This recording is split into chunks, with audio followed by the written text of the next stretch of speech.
I'm going to talk about the upper fairing bracket on this bike. Right now what we have mounted is the OEM setup. I just took the liberty of grinding off a couple unnecessary pieces that make the mounting of my wires and routing and everything a little bit easier. A couple of considerations for this unit. It is welded steel construction. It is pretty heavy.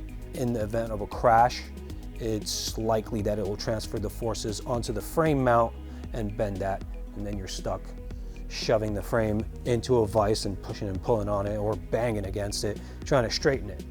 So for that reason, I like aluminum better. It'll take a hit, deflect, throw it away, put a new one on, frame's fine. This unit is 1.56 pounds.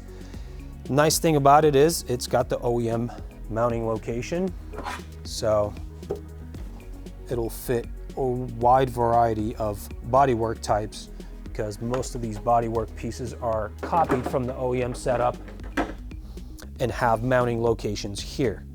The gauge panel location on this unit is not optimal. When you move the bars here, I had to adjust my controls around the interference with the gauge panel. So for some of you guys that want to move your controls elsewhere and prefer to have more outboard sweeping geometry here on the bars, you will likely have interference here. So moving this gauge panel somewhere else is better. The other two I'm going to show you do move the gauge panel, so that's a plus. On this particular unit, we have a really nice mounting location for our transponder for racing. It just uses 3 zip ties here, so that's pretty cool. We'll see how the other ones do. First up, in the aftermarket sector, we have the Graves unit, aluminum construction. This is CNC machined. There's a CNC cut flat bracket for the gauge panel, and the rest is tubing that's been bent and welded together. This is a really nice unit. It weighs 0.8 pounds. This was my top choice until I figured out that this mounting option is specific to Sharkskin's bodywork, which is the Graves supplier for the Graves team, and they also require specific hardware to mount that bodywork to this. With our bodywork or any other bodywork type where the upper fairing uses the OEM locations, it'll require some modification. I didn't want to do that, so I set this thing aside and I started looking for a different solution that's more suitable for our use.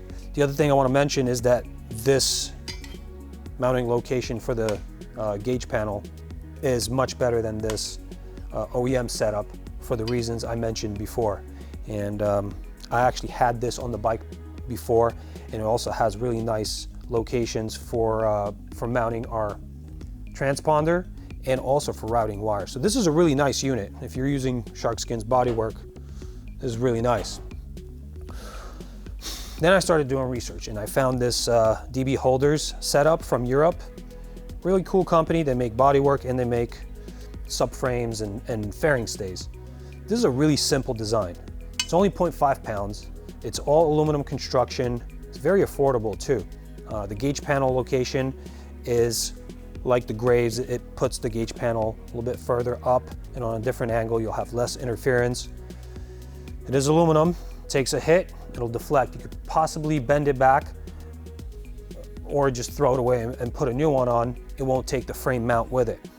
Like I said, 0.5 pounds. We are going for lightweight on this bike. We're trying to shed as much mass as possible. So this comes in at the lowest mass. I like that.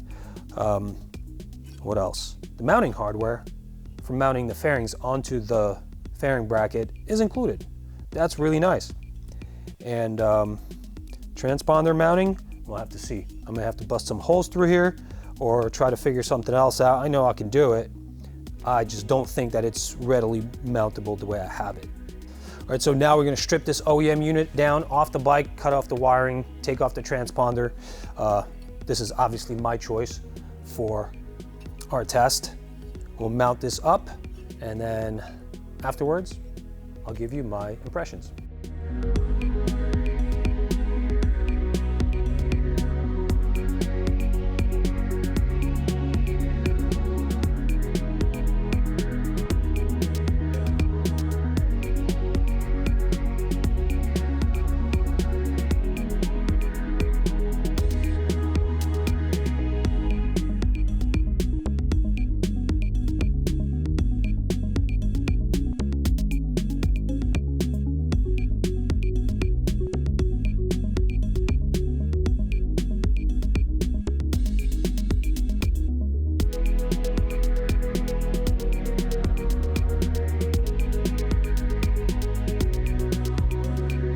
right, you guys, I'm pleased to report that the installation of this upper stay was quick and painless.